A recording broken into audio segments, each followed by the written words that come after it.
بالله من الشيطان الرجيم. بسم الله الرحمن الرحيم.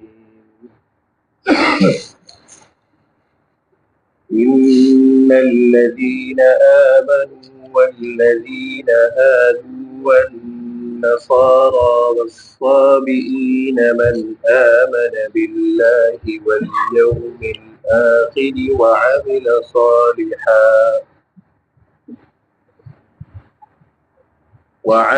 صالحا فلهم أجرهم عند ربهم ولا خوف عليهم ولا هم يحزنون.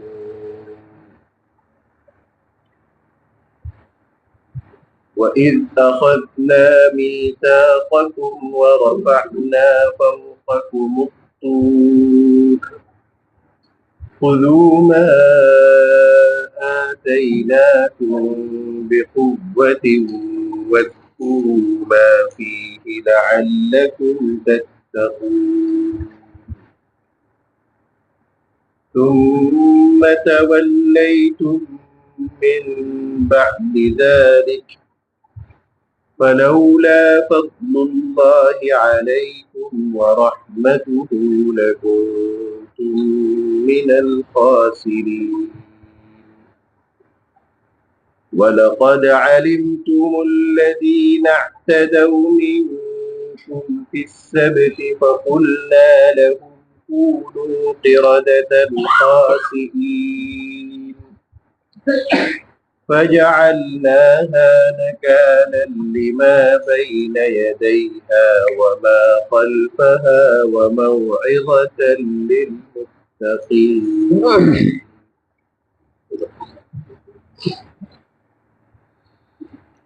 بسم اللہ الرحمن الرحیم.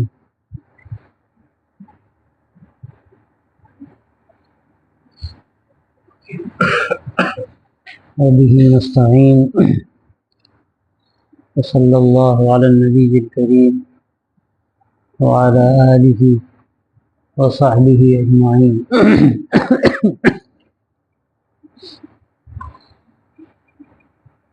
یہاں سے جو بات کہی جا رہی ہے اس میں دو اہم چیزیں پیش نظر.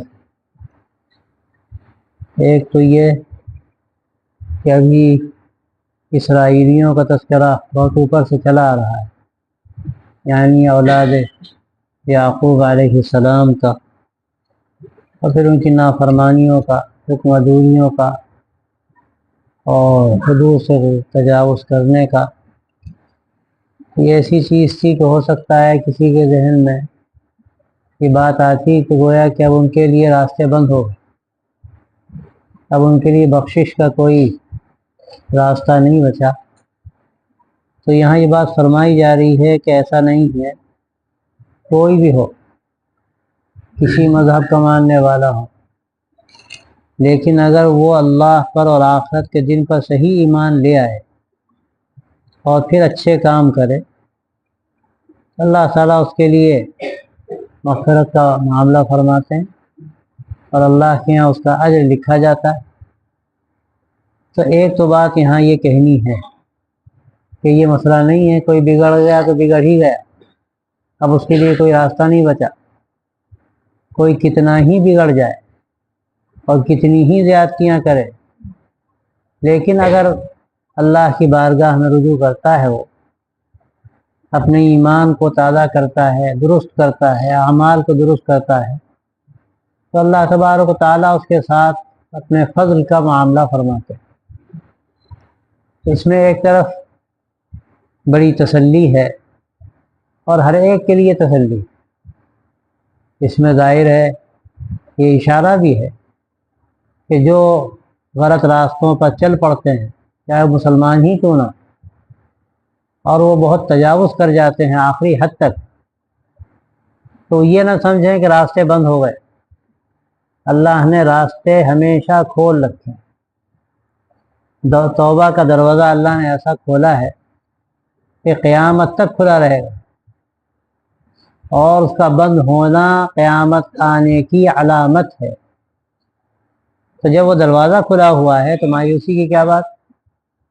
کوئی کیسے ہی گناہ گار ہو، کیسے ہی اس کے عقائد ہوں، کچھ بھی ہو، لیکن اللہ نے اس کے لیے راستہ کھولا ہے۔ ایک بات تو یہاں ہی ہے، اور اس میں یہودیوں کو خاص طور سے بات کہی گئی کہ ساری تمہاری حکم عدولیاں ایک طرف، لیکن اگر تم اللہ پر اور آخر کے دن پر ایمان لاتے ہو اللہ سب معاف کر دے۔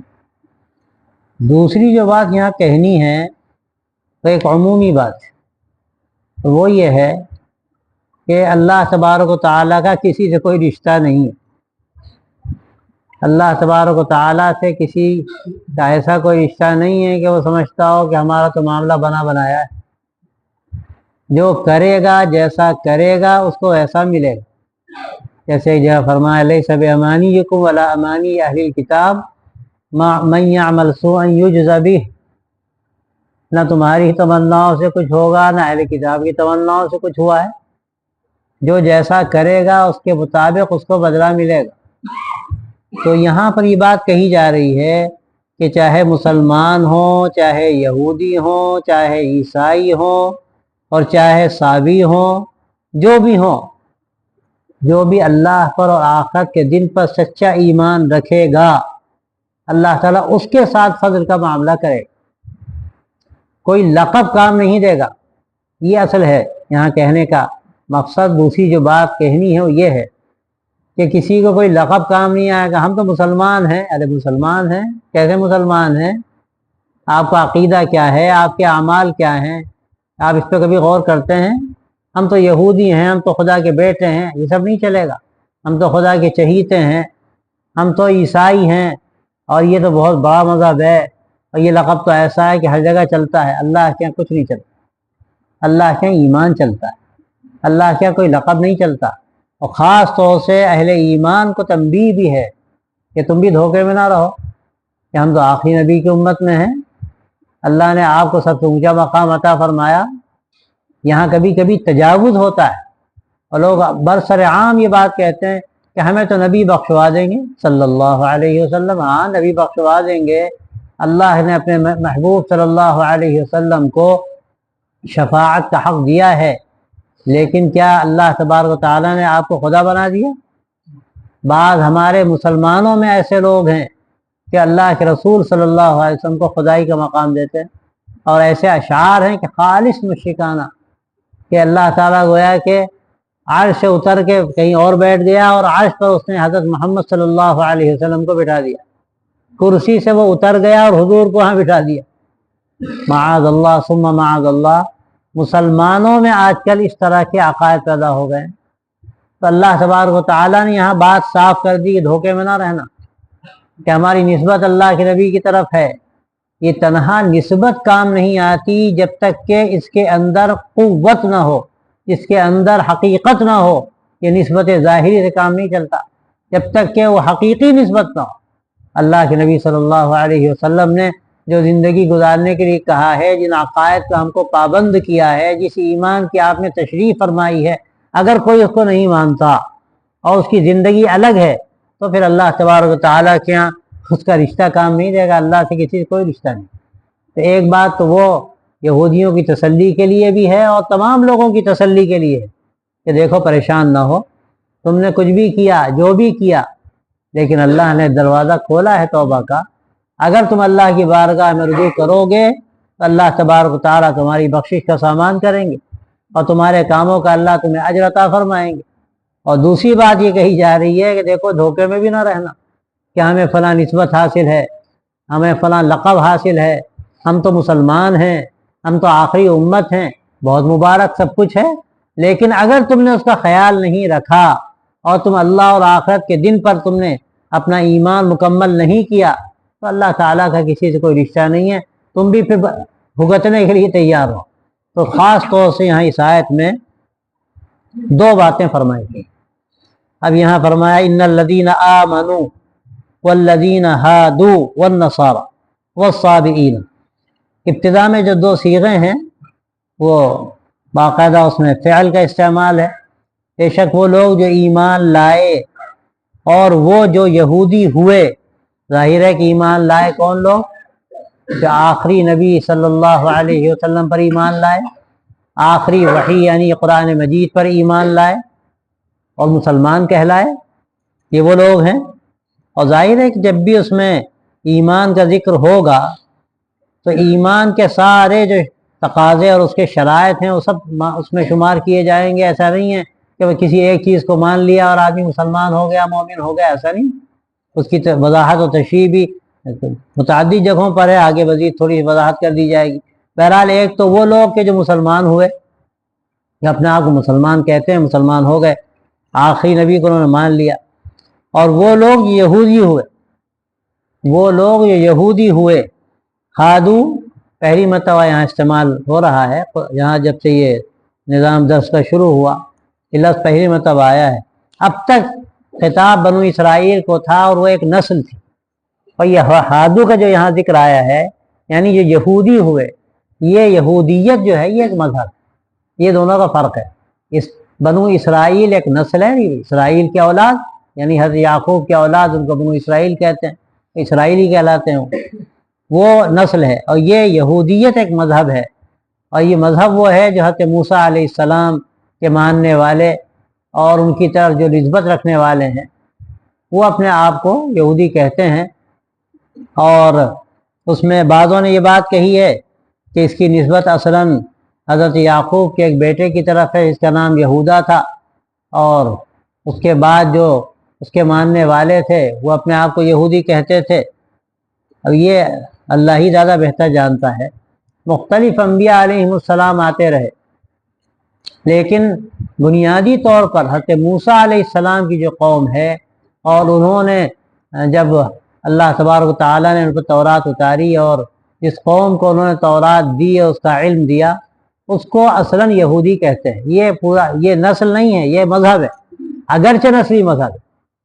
یہ جو ہے مذہب ہے، اگرچہ نسلی مذہب ہے، لیکن وہ ہے حضرت موسیٰ علیہ السلام جو شریعت لے کر آئے تھے، دعوت لے کر آئے تھے، ان کے ماننے والوں کو اور ان کی شریعت پر عمل کرنے والوں کو، یا کم از کم اس کے ماننے والوں کو، عمل کرنے والے تو بہت کم تھے، ان کو یہودی کہتے ہیں۔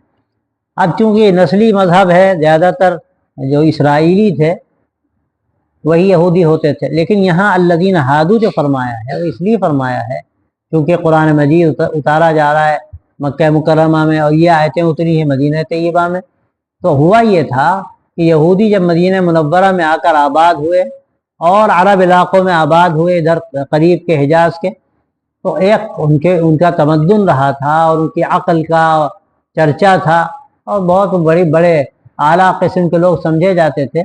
تو وہاں جو بنو اسماعیل آباد تھے اور دوسری بات قومیں آباد تھی، انہوں نے ان کا اثر قبول کیا، اور اتنا اثر قبول کیا کہ وہ آہستہ آہستہ یہودی ہو گئے۔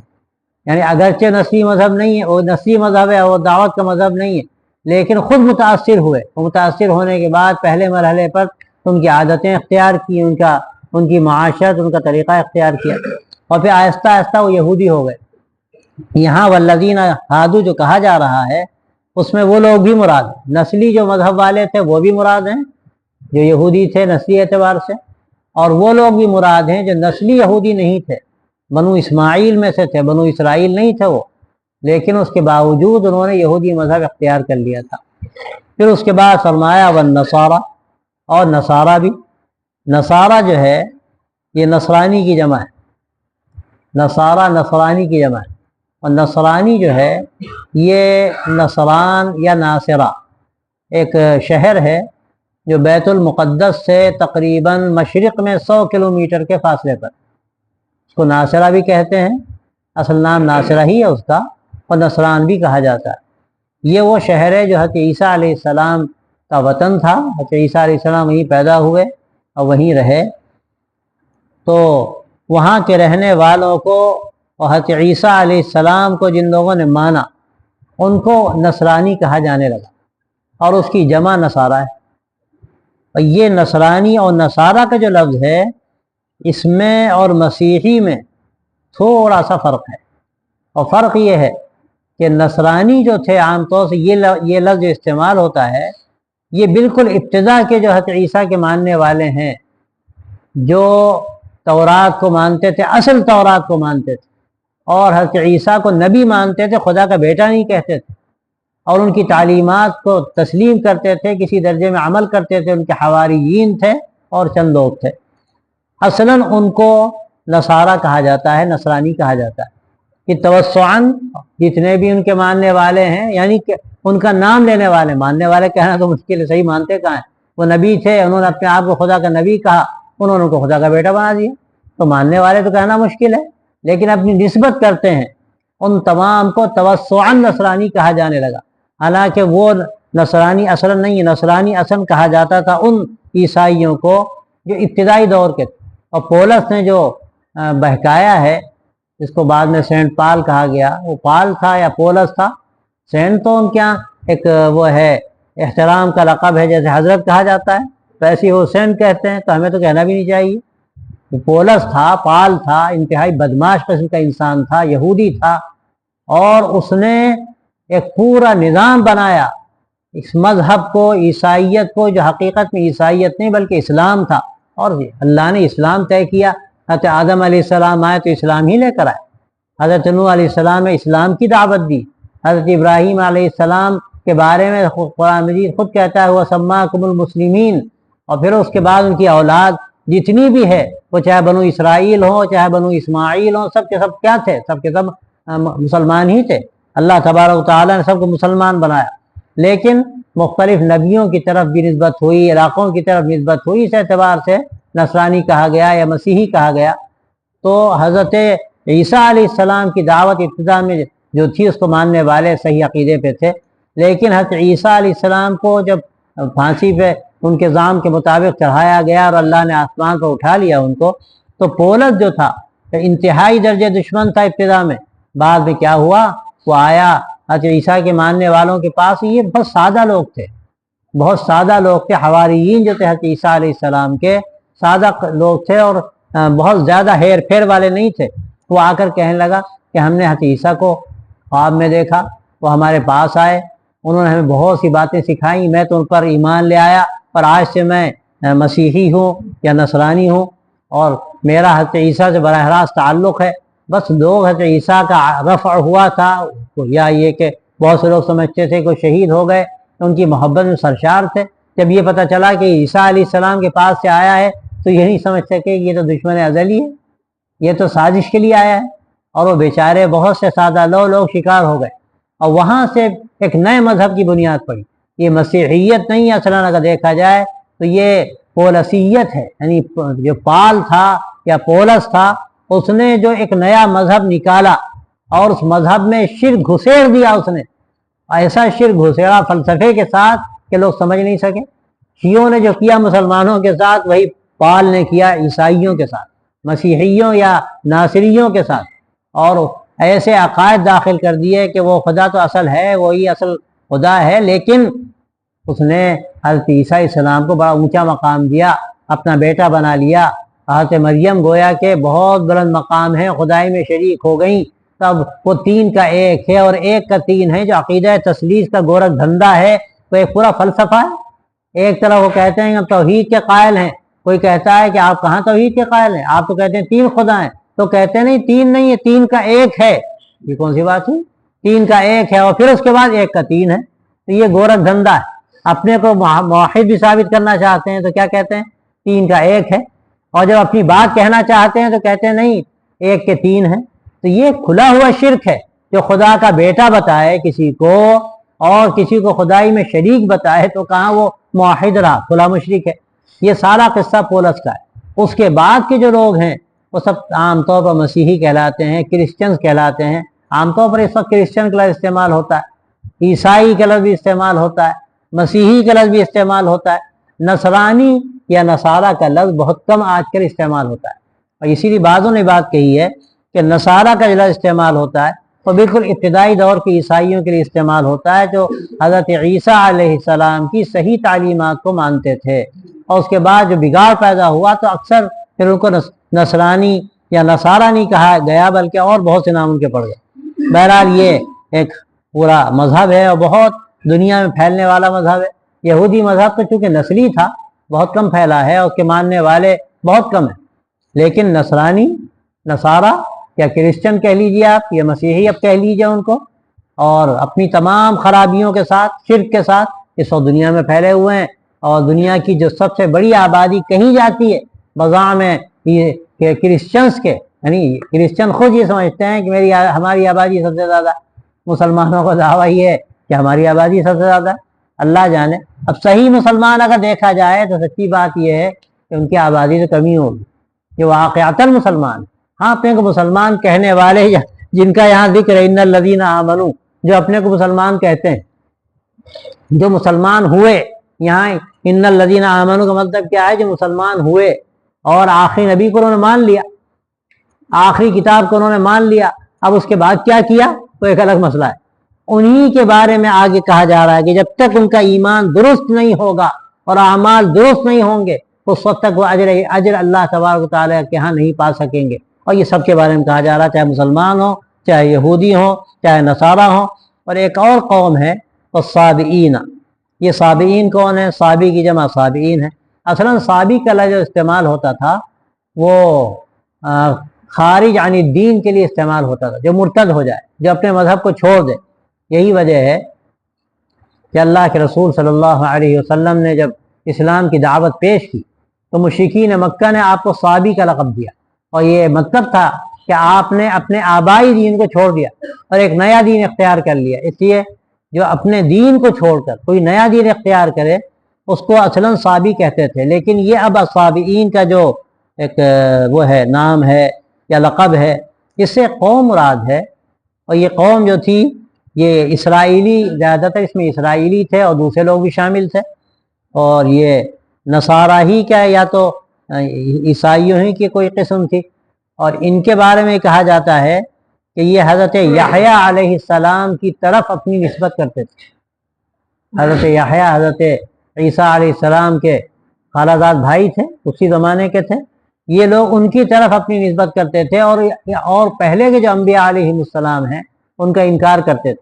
اور جو مورخین نے بعض تفصیلات لکھی ہیں اس سے معلوم ہوتا ہے کہ یہ لوگ بہت سی اچھی چیزوں کے قائل تھے، توحید بڑی حد تک ان کے اندر تھی اور بہت سے اچھے کام بھی کرتے تھے۔ تو یہ ایک قوم تھی جو حضرت یحییٰ علیہ السلام کی طرف نسبت کرتی تھی، اور حضرت صلی اللہ علیہ وسلم کو انہوں نے تسلیم نہیں کیا تھا اس وقت تک۔ گویا کہ 3 لوگوں کا تذکرہ، بلکہ 4 لوگوں کا، 4 قوموں کا تذکرہ، 3 مسلمانوں کا، یہودیوں کا، نصارہ کا۔ اب یہ صابئین جو ہیں ان کا چونکہ اہل کتاب میں تذکرہ ہو رہا ہے، اس لیے اکثر لوگوں کی رائے یہ ہے کہ یہ بھی اہل کتاب تھے، یہ بھی اہل کتاب تھے اور نبی کو مانتے تھے، حضرت یحییٰ علیہ السلام کو مانتے تھے، ان پر جو بھی صحیفے اترے ہوں ان کو مانتے تھے۔ اسی لیے بہت سے ہمارے فقہا اس بات کے قائل رہے ہیں کہ جو معاملہ اہل کتاب کے ساتھ ہوتا تھا وہی معاملہ صابئین کے ساتھ بھی ہوگا، یہ بھی اہل کتاب ہیں۔ لیکن یہ پرانی بات ہے، اب کون صابئین ہیں اور ان کے اب کیا عقائد ہیں، اور وہ عقائد ہیں بھی کہ نہیں ہیں، وہ لگتا ہے کہ اب تو سب ختم ہو چکا۔ نہ نصرانی وہ نصرانی ہیں، نہ یہودی وہ یہودی ہیں، اور نہ وہ صابئی وہ صابئی ہیں، سب بالکل مسخ ہو چکے۔ انہوں نے شروع ہی میں نہ جانے کیا کیا تبدیلیاں کر ڈالی تھیں، اور یہ 1000-1500 سال میں تو پورا دین انہوں نے مسخ کر دیا۔ اللہ کے رسول صلی اللہ علیہ وسلم جب مدینے آئے اور آپ کو دیکھا آپ نے یہودیوں کو کہ عاشورہ کا روزہ رکھتے ہیں، آپ نے پوچھا بھائی روزہ کیوں رکھتے ہیں؟ تو بتایا گیا کہ حضرت موسیٰ علیہ السلام کو اسی دن نجات ملی تھی فرعون سے، اس کی خوشی میں روزہ رکھتے ہیں۔ تو آپ نے فرمایا کہ نحن احق بموسیٰ منکم یا منہم، کہ ہم ان سے زیادہ موسیٰ کے حقدار ہیں۔ تو آپ نے بھی روزہ رکھا، اور پھر یہ بھی فرمایا کہ چونکہ یہ روزہ ایک دن رکھتے ہیں تو ہم مخالفت پر مامور ہیں ان کی، تو ہم 2 دن روزہ رکھیں گے۔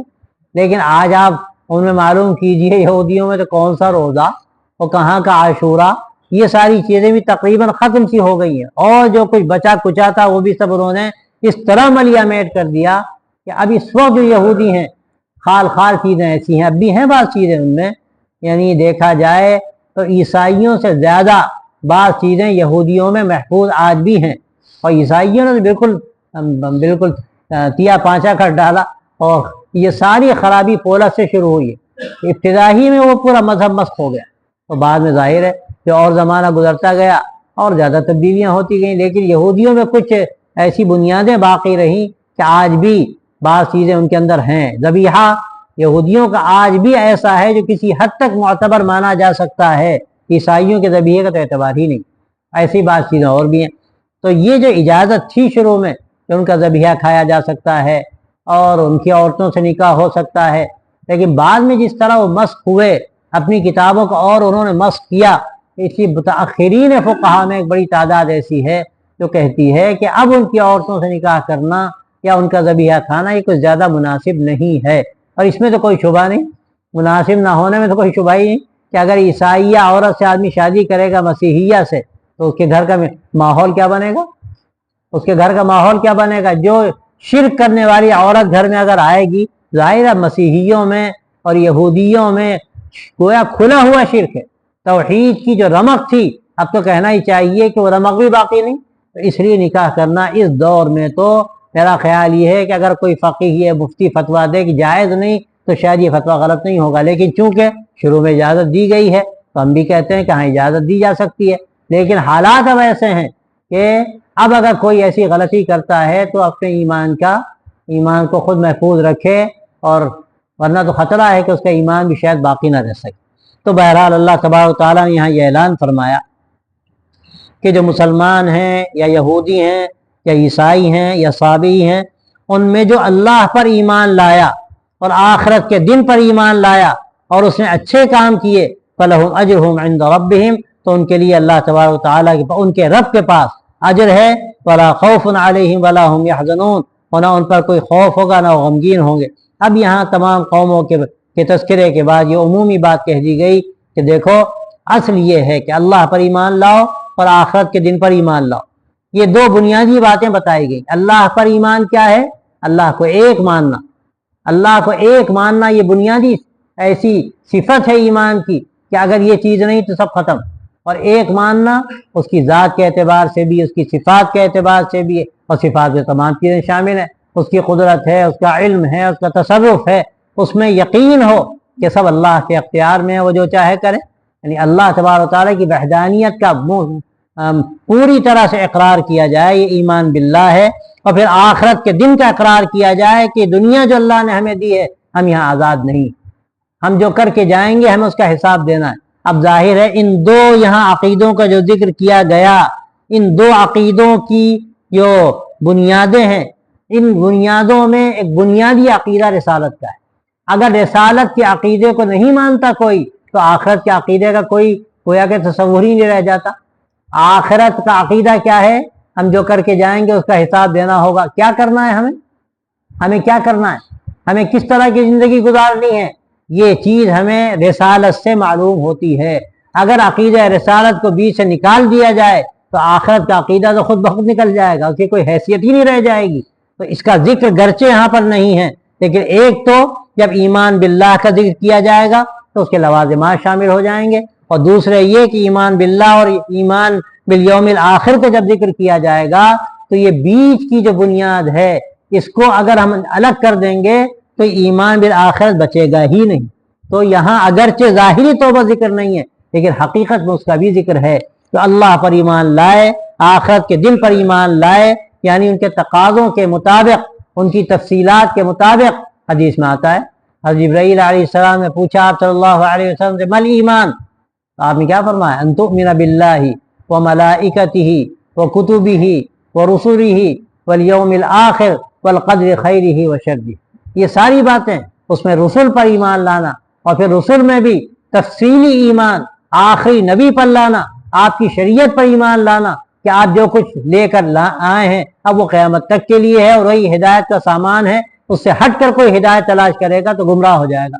یہ ایمان بالآخرت کا اور ایمان باللہ کا جز ہے، اس کو الگ نہیں کیا جا سکتا۔ تو یہاں جو بعض لوگ غلط فہمی ہم پڑھتے ہیں اور سمجھتے ہیں کہ رسالت پر ایمان لانا ضروری نہیں، اللہ پر ایمان لے آئے، آخرت کے دن پر ایمان لے آئے۔ ہم کہتے ہیں کہ اللہ پر ایمان لے آئے تو سبھی ایمان لاتے ہیں۔ دنیا کی جتنی قومیں ہیں بنیادی طور پر سب کہتے ہیں ایک بڑا ہے، ایک پرمیشور ہے، نام جو بھی لیں، لیکن سب کہتے ہیں کہ ایک بڑا ہے۔ ہاں اس نے اپنے